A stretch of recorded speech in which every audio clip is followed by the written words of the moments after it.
sait que Pessah, c'est la fête pratiquement la plus importante. La plus importante. On parle de Yetziat Mitzrayim. Ani Hashem Elokechem asher hotzeti etchem me'eretz Mitzrayim.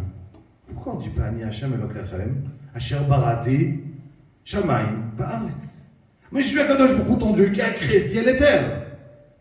Non, Ani Hashem Elokechem asher hotzeti etchem me'eretz Mitzrayim. Quand Akadosh Baruch Hu il veut se montrer au Am Israël, comment il se montre? Asher hotzeti etchem me'eretz Mitzrayim. Comme si c'est par là qu'Akadosh Baruch Hu, il est notre Dieu. Mais pourquoi? Pourquoi on mange de la matzah à Pessah? Pas grave. Quelqu'un qui mange du chametz à Pessah, c'est grave? Ouais. Très grave. On est chayav quoi? Karet, retranché du peuple. Quelqu'un qui mange du chazir, il a quoi? Un lave. Lave, c'est quoi un lave? Malkout. Tac. C'est grave. Mais c'est pas grave, c'est pas... Alors, faites attention, j'ai appris du Chavetz Chaim, il ne faut jamais dire une chose pareille, ce que je viens de dire. C'est pas grave, parce que les gens vont dire « Ah, je croyais que le cochon c'était grave, je peux en manger. » Non, je n'ai pas dit ça. Le Chavetz Chaim, il rapporte qu'il ne faut jamais rabaisser une gravité, parce que sinon on peut enlever à quelqu'un la gravité de quelque chose. Non, rassir c'est très grave. Lui encore beaucoup plus grave, du Chametz. Mais c'est quoi du Chametz? C'est du pain qu'on mange qui est cachère. Tout est cachère. Pourquoi c'est tellement grave? Qu'est-ce qui s'est passé? Tout le monde connaît l'histoire, non? Qu'est-ce qui s'est passé? On a raté le sandwich. C'est ça? On a préparé un sandwich et le pain, il n'a pas eu le temps de... Waouh! Et pour ça, on va... C'est pour ça, parce qu'on a raté les sandwichs. Et prenez un goy, essayez de lui expliquer. Vous savez quoi? Ça fait pendant un mois que j'essaie de nettoyer la maison. Pourquoi je nettoie la maison? Parce que non seulement c'est assourd de manger le chametz, mais c'est aussi balirae ou balimatzé. J'ai pas le droit de le voir et de le retrouver chez moi à la maison. Pourquoi? On a raté le sandwich une fois, il y a 3300 ans. Et depuis, c'est fini. Bakara. C'est un détail qu'on a raté le sandwich, non? Et ça a l'air que... Et comme si... Et si on n'avait pas raté les sandwichs, on serait sorti, on aurait fait du vrai pain. On aurait eu quelques minutes. La chametz, c'est combien de temps? 18 minutes? On aurait eu 18 minutes. On aurait pu manger du chametz? On aurait pu manger de la matzah? On aurait pu manger du chametz, on s'en comprenait, mais il n'y aura pas eu de matzah. On sait très bien que l'Avot Akdoshim, Avraham, Yitzhak et Yaakov, ils ont mangé à Pessah de la matzah. D'accord? Pourquoi? On n'avait pas encore raté le sandwich. On l'a raté après, non? C'est Makara. Regardez. On dit dans le Kiddush. Baruch ata Hashem Elokeinu melech haolam asher kideshanu b'mitzvotav, le Kiddush de vendredi soir. Veratza banu. V'shabbat kodsho b'ahava v'ratzon inchaltanu. Alors tout le monde ici comprend un peu l'hébreu. On dit dans le Kiddush, je ne vais pas le traduire mot à mot, mais on parle à Kadosh Baruch Hu à la troisième personne. Elokeinu melech haolam asher kideshanu, qu'il nous a sanctifiés, b'mitzvotav v'iratzavanu, il nous a voulu. On ne dit pas Kadosh Baruch Hu, toi. V'shabbat kodsho, son Shabbat. Be'ahava v'ratzon inchilanu. Zikaron de Maaseh Bereshit. Techila d'Mikre Kodesh. Zecher l'Yetziat. Quel rapport? Pourquoi on fait Shabbat? Pourquoi on fait Shabbat? Personne ne sait pourquoi on fait Shabbat? Pourquoi on fait Shabbat? Parce qu'Hachem, il a créé le monde en 6 jours et on veut témoigner on témoigne qu'Hachem, il a créé le monde en 6 jours. Et donc, Hachem, notre Dieu, Hachem, il est tout puissant, c'est lui qui a tout fait. Et donc, on fait Shabbat. Très bien. Alors, Pessah, c'est Zachar Yetziat Mitzrayim, je comprends, c'est normal. Sukkot, Zachar Yetziat Mitzrayim, je comprends. Mais quel rapport avec Shabbat? Shabbat, c'est Zachar Yetziat Mitzrayim. On fait Shabbat pour se rappeler de Yetziat Mitzrayim. Et tous les kiddush, vous le dites. Tous les kiddush, on le dit, Zecher Yetziat Mitzrayim. Quel rapport avec la sortie d'Égypte? C'est symbolique. Qu'est-ce qui est symbolique? Sortir de notre exil personnel. Non, Shabbat, il est Zecher, en souvenir de la sortie d'Égypte, la vraie sortie d'Égypte. Oui, mais Mitzrayim, c'est pas que l'Égypte. Oui, vous avez raison. Mais là, dans le Kiddush, c'est que l'Égypte. On parle réellement. Là, on parle pas d'une image. Vous avez raison qu'on peut extrapoler. Je vais regarder. Qu'est-ce que ça veut dire l'Égypte? Qu'est-ce que ça veut dire être Metzer? Qu'est-ce que ça veut dire le mot Mitzrayim, d'où il vient, et ainsi de suite. L'esclavage de Mitzrayim. Si vous voulez, on peut en parler. Il n'y a aucun souci. Mais quand on parle de là et de Yetziat Mitzrayim, on parle au sens propre. Yetziat Mitzrayim. Quel rapport avec Yetziat Mitzrayim? Pardon? C'est à partir de ce moment-là qu'on est fait Israël. Un peu après. Un peu après. Avec les Matan Torah. Matan Torah. Alors, la réponse elle est simple. Je vais aller plus vite. Regardez. Est-ce que vous croyez que j'ai ce papier dans la main? Vous me croyez? Donc vous me croyez ou vous ne me croyez pas? Non, vous ne me croyez pas, vous le voyez. Donc vous ne me croyez pas, vous croyez à vous-même. Donc vous me croyez ou vous ne me croyez pas? Non, vous ne me croyez pas. Non, on reprend. C'est simple. Si je vous demande, est-ce que vous me croyez que j'ai un papier dans la main? Vous allez me répondre non, je ne crois pas, je le vois. Donc vous ne me croyez pas. Très bien. Si je vous raconte, vous savez, quand je suis venu tout à l'heure ici, avant 8h, à 7h30, j'ai vu, il y avait un accident, une moto, il est venu, il a fait 3 tours en l'air, il est retombé, il a continué, il a bien eu. Ok, je te crois pas. Je n'étais pas là, j'ai pas vu. Tu m'as raconté une histoire, un peu zarbi, et tu me dis est-ce que oui ou non? Est-ce qu'elle est vraie ou elle n'est pas vraie? D'accord? Mais là, ça s'appelle une histoire, et tu as besoin de me croire parce que tu n'es pas là. C'est la différence entre l'aïmouna, je crois, ou je vois. Quand je dis Ani Ma'amin, c'est ce que j'ai vu ou j'ai pas vu?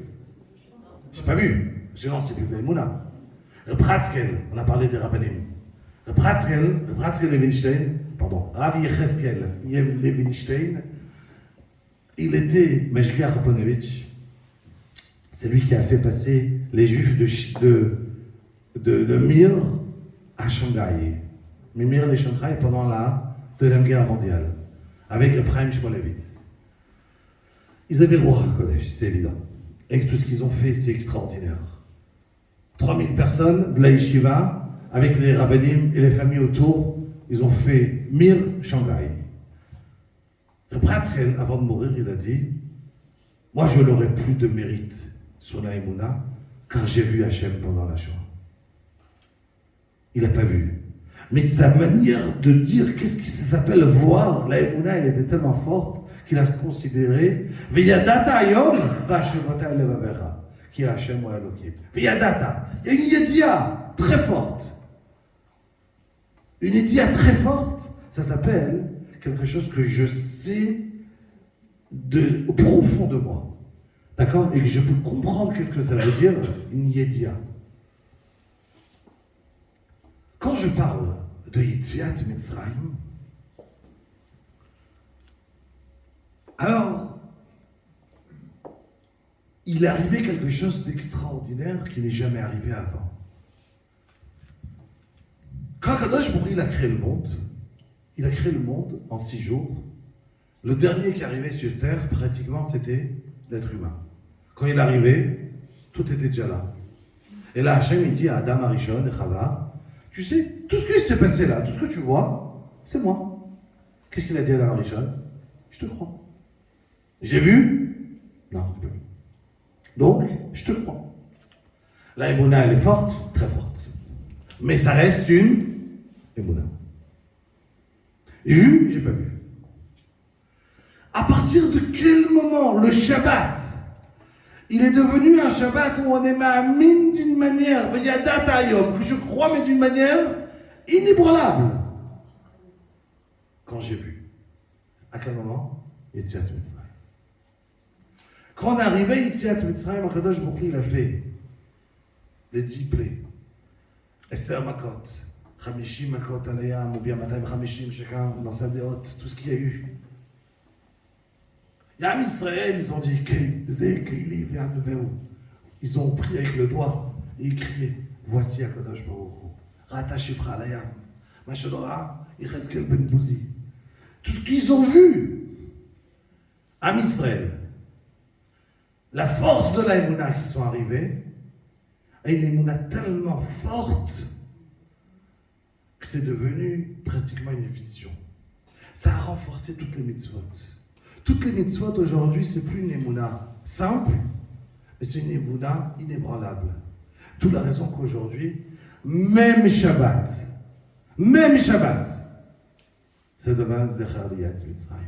Il dit le Rashba. C'est pour ça que quand on va parler dans le Kiddush, Asher Kideshanu, le Rashba c'est un des plus grands Rishonim, Rabotai. Asher Kideshanu, on parle à Kadosh Baruch Hu de la troisième personne. Veratzabanu, Veshabbat, Kodshobe Avav Ratson Inchilanu. Je ne me permets même pas de dire à Kadosh Baruch Hu, toi. Je parle à Hachem à la troisième personne. Mais dès que j'ai dit Zecher Yetziat Mitzrayim et du le Rashba, qu'est-ce que je peux dire tout de suite? Veshabbat, Kodshe. Tout de suite on a changé. On a dit à Kadosh Baruch Hu, et toi? Makara, Maïmouna, elle est devenue forte. En toi, Hachem. Puisque Maïmouna, elle est devenue forte, ben, je peux me permettre de dire à Kadosh Baruch Hu, Veshabbat Kodshecha, Ba'avav Ratzon, Inchaltanu, pas Inchilanu comme au début. Inchaltanu. Pourquoi, Makara? Maïmouna, elle est très forte. C'est ça, la force qu'on a à Pessah. Évidemment, il y a beaucoup à parler, je vais être court. J'ai parlé, est-ce qu'on est réellement sorti de l'esclavage? Si je vous laisse trop de temps ici, vous allez me dire non. Donc, je vais essayer de vous libérer le plus tôt possible. Mais qu'est-ce qui s'appelle être libre?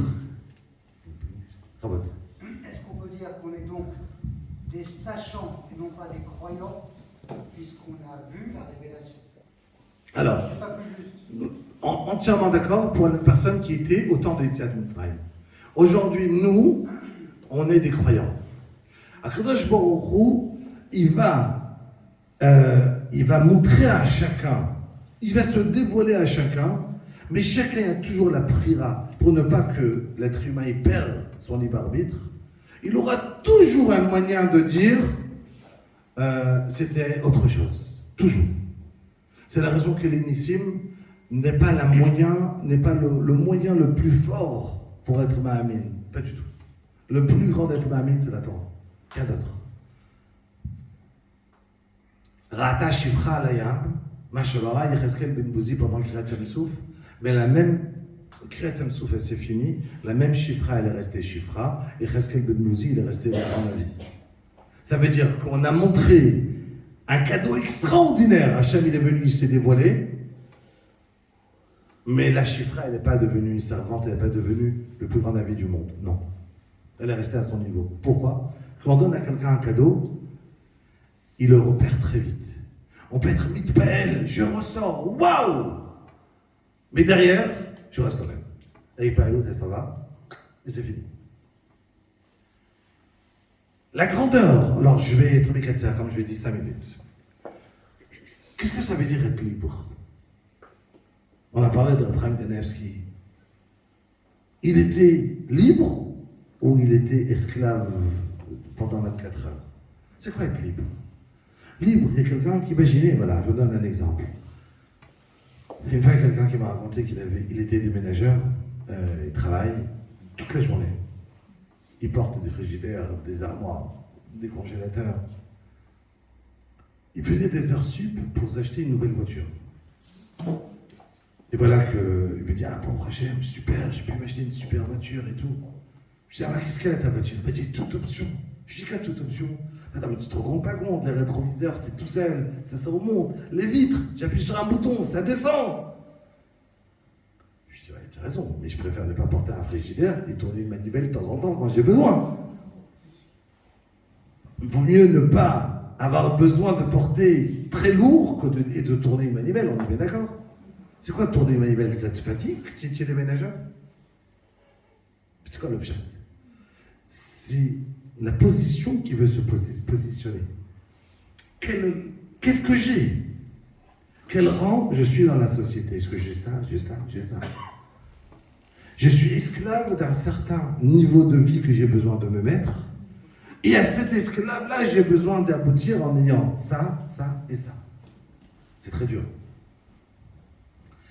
Le symbole de Mitzrayim, Metzer, Paro, évidemment, vous avez raison. Il y a un symbole qu'on peut partir apprendre du Hametz. Qu'est-ce que ça veut dire? Ça va gonfler le Yetzarara. Il y a toutes les belles choses qu'on apprend qui sont tout autour de ce qui va s'appeler être libre. C'est quelque chose d'extraordinaire. Et ça fait partie de la pensée juive qu'on a besoin de se travailler, de se mettre, quelle est la vraie, se sentir libre quand Kadosh Baruch Hu va nous dire Ani Hashem Elokecha Asher Hotzeti Etchem Miretz Mitzrayim, mais en même temps on a des mitzvot du matin au soir. Quand je mets mes chaussures le matin, je dois savoir quelles chaussures je mets en premier, jusqu'au soir, jusqu'à je vais dormir. Kadosh Baruch Hu va me dicter ma vie du matin au soir. Du matin au soir, je vais te dicter ma vie. Alors je suis libre. Il n'y a pas d'être plus libre que ça. Quelle plus grande joie de quelqu'un qui va se ressentir qu'il y a un mode d'emploi de l'être humain. Dans ce mode d'emploi, Akadosh Baruch Hu, il a donné un certain bonheur.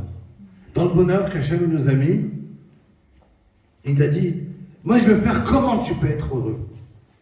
Je te donne un mode d'emploi. Si tu ne trouves pas le mode d'emploi, si tu ne l'utilises pas, alors effectivement, tu vas chercher plein de choses autour, comment te rendre heureux, et tu ne vas pas le devenir, et tu vas chercher autre chose, et toute ta vie, tu seras en train de chercher. J'avais entendu une fois de Rabbi Dan Segal, il dit, pourquoi les Juifs, ils réussissent dans la vie? Pourquoi les Juifs, tout le temps? Tu vois, moi j'habitais à Bonneuil, à côté de Créteil, il y a quelques années. J'avais un voisin, il avait un pavillon et un très grand terrain. Il plantait là-bas les choux, les tomates. Mais chaque jour, je voyais, mais je disais, Ram, c'est pas possible. Moi, avec ce terrain, je le divise en trois, je crois 3 pavillons, et je le construis, et je fais comme ci, et je fais comme ça, mais c'est pas possible. Tu vas le voir, mais non, tout va bien. J'ai mes tomates, j'ai mes concombres, j'ai ma laitue que j'ai en train de faire pousser. Mais c'est ça l'esprit d'un il n'a pas besoin de plus. Pourquoi il n'a pas besoin de plus? Pourquoi? Parce qu'un juif, ça le brûle. Il a la neshama qui veut toujours être rassasié. Quand il n'est pas rassasié, il cherche autre chose. Quand il cherche autre chose, on y croit qu'il va arriver très haut. Je vais finir avec une histoire. À un certain moment, on était parti monter un Beth Midrash en Chine, à Hong Kong, on avait habité là-bas. Et quand j'habitais à Hong Kong, alors j'étais une fois dans un restaurant, à ce moment-là, de temps en temps, ça m'arrivait de prendre une cigarette. Et voilà que je voulais prendre une cigarette,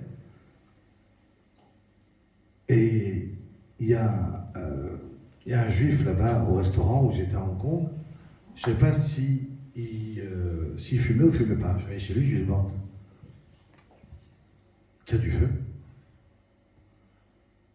Il me dit, comme ça on parle un juif, tu as du feu? Dis-moi un Dvar Torah. Et après, demande est-ce que j'ai du feu. Je dis, ça va me saouler, je vais partir. Et puis allez, là. Je commence à lui dire un petit Dvar Torah. Puis, pas un Dvar Torah comme ça, une Gemara. Ne prends pas un pshat sur la paracha. Ok, puis allez. Je lui dis le Dvar Torah, chaque seconde j'ai envie de finir, juste qu'il me laisse partir. Ok, j'ai dit le pshat dans la Gemara, un Tosfot, il a écouté, il a répondu, il a donné son avis. Très bien, j'ai fait, tu as du feu. Il dit, c'est pas honteux, toi tu as dit un Torah et moi je t'en dis pas.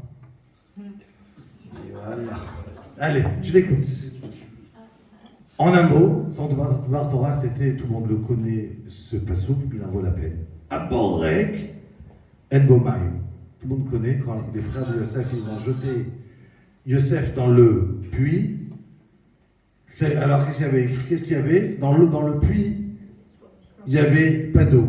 Il y avait quoi? Des scorpions. Alors il me demande, alors s'il y avait des scorpions, alors il n'était pas vide. Pourquoi tu dis qu'il était vide? La borrec, c'est pas vrai. Il y avait des scorpions dedans. Et là il me dit, et là le pshat il est simple. Un puits, il est fait pour quoi? Pour avoir de l'eau. Si tu mets des scorpions, ça s'appelle plein ou ça s'appelle vide? Ça s'appelle vide de ce qui a besoin d'être dedans. Un frigidaire, si je le mets plein de pierres, il est vide ou il est plein? Il est vide. Et il me crie, Einstein, il était vide ou il était plein? Il me dit, mais un juif, mais s'il connaît plein de choses, mais s'il connaît pas la Torah, alors qu'est-ce qu'il connaît? Il me dit, vous voyez, à la fin, la cigarette, il n'y a pas de feu, hein, on est d'accord. Mais son devoir Torah, je me suis rappelé. Ça veut dire que c'est ce qu'on appelle être libre, plein ou ne pas être plein. Pesach Kasher v'Sameach, לכולם, חג שמח, כל טוב והצלחה.